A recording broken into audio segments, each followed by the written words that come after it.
Kita sudah di penghujung 2023, masih banyak tentunya PR-PR yang harus diselesaikan. Tetapi ketika bicara Timur Indonesia, seringkali infrastruktur juga menjadi tantangan. Nah, Pak Bupati, terus terang saja, gimana kondisi infrastruktur kalau kita bicara misalnya konektivitas gitu ya, penggunaan internet, digitalisasi, apakah sudah dalam kondisi optimal atau ada ruang untuk bertumbuh? Iya.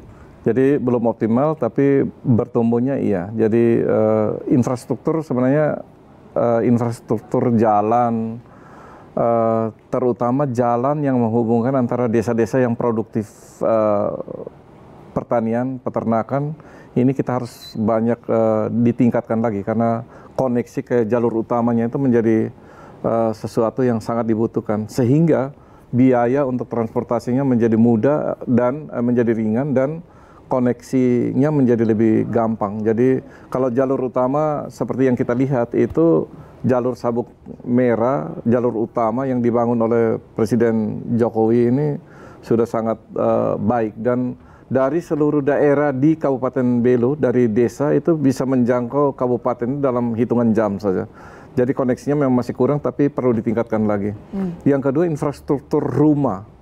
Nah, masyarakat dengan rumah yang tidak layak huni, sehingga kemarin kami menjadi salah satu nominator untuk Innovation Government Award untuk dari Departemen Dalam Negeri, Kementerian Dalam Negeri, itu karena kami menyiapkan satu aplikasi untuk mendata rumah-rumah tidak layak huni di masyarakat, by aplikasi, by name, by address, real time, untuk seluruh masyarakat yang memiliki rumah tidak layak huni dan tersambung langsung terkonek ke data pusat, ya. Dan dengan itu kita bisa menyiapkan anggaran yang terukur setiap tahunnya baik dari pusat maupun dari daerah untuk memperbaiki rumah-rumah tidak layak huni di Kabupaten Belu, ya. Jadi mudah-mudahan dengan itu kita akan lebih baik lagi dalam mengelola itu.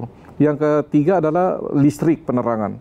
Beberapa daerah yang karena masyarakatnya berkelompok-kelompok dalam jumlah yang kecil sehingga sering PLN dari segi hitungan biaya penyambungan dan biaya bahannya, serananya mungkin tidak cukup memungkinkan untuk dia menyambung ke seluruh daerah. Sehingga masih ada daerah-daerah yang belum memiliki jaringan listrik yang cukup baik, ya. Nah, ini menjadi beban kita. Oleh karena itu lewat pemerintah juga kita memberikan bantuan-bantuan listrik solar cell, ya. Nah, untuk membantu masyarakat yang masih belum memiliki jaringan listrik. Nah, juga dengan internet, jaringan internet. Ada beberapa daerah yang, apalagi yang di perbatasan, ini masih roaming dengan jaringan dari Timor Leste. Dan ini sangat mengganggu, karena biayanya akan besar dan tidak terhubung dengan jaringan di Indonesia. Ya, oleh karena itu kemarin kami juga sudah mencoba untuk bekerja sama dengan pihak swasta untuk membuat jaringan di seluruh kecamatan dan desa sehingga bisa mengakses internet untuk pembelajaran dan lain-lain. Jadi di bidang infrastruktur saya kira itu beberapa yang akan kita upayakan dan tahun ini saja untuk jalan saja kita mendapat alokasi hampir 70 miliar untuk membangun jalan-jalan perumahan. Lewat kementerian, ya, desa transmigrasi, kita juga mendapat alokasi perumahan untuk mengatasi kawasan kumuh di Kabupaten Belu. Jadi itu yang kita lakukan untuk perbaikan infrastruktur di Kabupaten Jalan, Belu. Ya kan, begitu ya. Jalan, listrik, rumah layak huni. Sepertinya 3 ini menjadi prioritas dulu. Walaupun bersamaan dengan itu konektivitas internet harapannya juga bisa meningkat. Nah, biasanya ini dikawinkan dengan UMKM, Pak Bu. Artinya saya ingat sekali ketika COVID menyerang, ini yang menjaga kita semua tuh UMKM. Walaupun mungkin skalanya hanya rumahan, tapi mereka bisa hidup gitu. Apa yang menjadi kekuatan Belu, UMKM-nya di sana dan mungkin ekonomi kreatifnya? Jadi UMKM dan ekonomi kreatif. Jadi di Kabupaten Belu memang ya UMKM ini kan walaupun kecil dan masih bersifat lokal, belum yang nasional, tetapi UMKM ini yang menghidupi masyarakat di sana, ya. Di bidang pertanian, ya, jadi di bidang UMKM tenun katakan hari ini lewat ibu-ibu Dekranasda dan masyarakat penenun di sana mencoba meningkatkan kualitas tenunnya sehingga menjadi lebih berkualitas dan nilai jualnya menjadi lebih tinggi. Yang kedua, olah produk dari tenun menjadi kebutuhan-kebutuhan lain. Baik pakaian seperti yang saya pakai ini adalah olahan tenun dan dikombinasikan dalam padu padan menjadi bahan yang seperti kita pakai ini. Termasuk hal-hal lain, tas-tas yang dibawa menjadi kualitas yang mungkin masuk di premium dan bisa dibawa oleh orang-orang yang mungkin di kota dan bisa dibawa sampai ke luar negeri mungkin. Nah, itu UMKM kecil. Nah, UMKM yang lain adalah di bidang pertanian ya. Hari-hari ini kita juga sudah walaupun dibatasi oleh regulasi, tetapi Kabupaten Belu UMKM pertaniannya bahkan sudah menembus sampai pasar Timor Leste. Kita memproduksi dan mengolah produk hortikultura diekspor. Bahkan kalau dalam pengendalian inflasi di Nusa Tenggara Timur, kita juga mengekspor tomat, cabai dari Kabupaten Belu ke daerah-daerah di Nusa Tenggara Timur. Dan itu juga turut mengendalikan inflasi. Jadi UMKM yang kita kelola di situ. Bahkan minggu depan, ya 1-2 minggu ke depan, dari Kementerian Dalam Negeri akan melakukan bimbingan teknis, bimbingan dan pelatihan tenun, ya, kemudian industri kreatif yang lain, ya. Dari kayu, ya, dari anyaman yang kualitasnya akan kita tingkatkan sehingga bisa menjadi souvenir dan bisa dijual, ya, dan dibawa oleh orang-orang yang datang ke Kabupaten Belu, bahkan bisa dijual masuk di dalam pasar digital mudah-mudahan, ya. Bahkan kita berencana lewat Timor Leste dan lain-lain bisa diekspor ke Eropa. Nah, dari mana? Satu, kita tingkatkan kualitasnya dengan melakukan latihan, bimbingan, bekerja sama dengan pihak-pihak lain, ya, untuk mengemas supaya kualitasnya itu bisa tembus ke pasar nasional bahkan internasional. Nah, itu menarik ya. Biasanya sekarang suka ada istilah, karena COVID sudah mereda, penerbangan lebih mudah, bisnis matching. Jadi saya yakin hasil tenunnya luar biasa. Saya lihat di pakaiannya Pak Bupati keren sekali. Masih ingat apakah ada nama khusus untuk tenun Belu? Iya, tenun ini ya namanya tenun ya, tetapi yang kita pakai ini adalah padu padan warna dan bahan. Ya, yang untuk mengangkat kualitas dan fashionnya menjadi lebih menarik.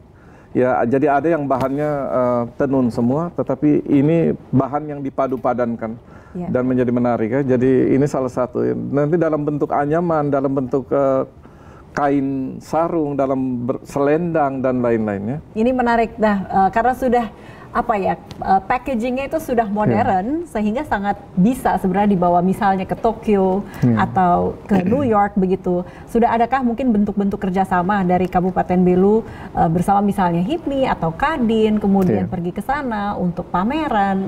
Apa sudah ada dalam agenda Bapak? Iya, kita di Pos Lintas Batas Mota Ain dengan Kementerian Perdagangan, kita melakukan beberapa kali pertemuan antara Kadin Indonesia dan Kadin dari Republik Demokrat Timor Leste. Kita mendatangkan juga pengusaha-pengusaha dari Jawa, dari lain-lain daerah ke Kabupaten Belu. Di Pos Lintas Batas Mota Ain, itu kita juga bersama Kementerian Perdagangan membuka bisnis matching di situ ya. Jadi sebagai show window, sebagai etalase untuk memamerkan seluruh atau sebagian produk UMKM di situ yang bisa dilihat dan mudah-mudahan ada ketertarikan investor atau orang yang akan membeli dan mengekspor ini. Jadi ke depan ini memang kita baru mulai, tetapi ke depan mudah-mudahan ini akan tumbuh dan kita memang melirik pasar-pasar tidak hanya di dalam negeri, tetapi di luar negeri juga. Caranya bagaimana? Kita harus tingkatkan kualitasnya dulu dan kita membuat desain-desain barang yang bisa kita jual dengan produk-produk bahan dari anyaman atau tenun yang bisa dibawa ke luar negeri. Menarik. Saya menantikan ini bisa mendunia gitu ya Pak Bupati. Dan kita sudah di penghujung diskusi dan bincang-bincang. Apa sebenarnya harapan yang ingin disampaikan Pak Bupati kepada warga Belu dan juga kita semua yang melihat se-Indonesia? Ya, baik. Kami baru 3 tahun di Kabupaten Belu memimpin di sana. dengan visi membangun masyarakat Belu yang sehat, berkarakter dan kompetitif, ya. Dan harapan kami adalah masyarakat mendukung pemerintah. Mari kita bekerja sama, ya, saling mendukung untuk membangun masyarakat kita dengan hal-hal yang positif, ya. Kembali lagi sesuai dengan RPJMD, rencana pembangunan jangka menengah, ya, jangka panjang, ya, dan berbagai rencana kerja kita. Hari ini kita on the track untuk membangun masyarakat Belu. Dari untuk kesehatan kita juga sudah, saya kira sudah berada di sana dan hari ini mendapat apresiasi yang cukup baik dari berbagai kalangan terhadap kegiatan ini. Kita juga berusaha untuk meningkatkan kualitas pendidikan, mendidik anak-anak kita supaya mendapatkan atau mencapai suatu level yang mereka memiliki, bisa bersaing, tidak hanya di Kabupaten Belu, di Nusa Tenggara Timur, tapi bersaing secara nasional, bahkan internasional. Mendidik mereka, ya, supaya mereka bisa lebih berkualitas ke depannya. Di sektor pertanian tentu kita akan juga membantu masyarakat supaya produktivitas pertaniannya akan meningkat lewat bantuan teknologi untuk olah lahan, bantuan bibit, bantuan pupuk, air bersih, obat-obatan, ya, dan mengolah produknya menjadi produk yang bisa dijual dengan nilai yang lebih baik lagi, ya. Di bidang peternakan kita melakukan kegiatan untuk pemurnian genetik dari sapi-sapi Timur, mengembalikan kejayaan sapi Timur, ya. Reformasi birokrasi kita hari ini sudah on the track, ya, membuat atau merampingkan organisasi birokrasi di Pemda Kabupaten Belu. Oleh karena itu ke depan ini kita akan selalu bekerja sama. Harapannya kita duduk bersama, bekerja bersama, memberikan hati, memberikan perhatian dan seluruh energi kita untuk membangun masyarakat Kabupaten Belu menuju sekali lagi masyarakat Belu yang lebih baik, lebih sehat, lebih berkarakter dan lebih kompetitif. Saya kira itu harapannya dan mudah-mudahan Tuhan memberikan jalan kepada kita, memberikan kemampuan kepada kita untuk bekerja lebih baik lagi. Terima kasih Pak Bupati sudah berbagi bersama kami. Sukses terus untuk Belu tentunya. Kita salaman dulu. Selamat bertugas kembali. Saya Priyanindita, sampai jumpa.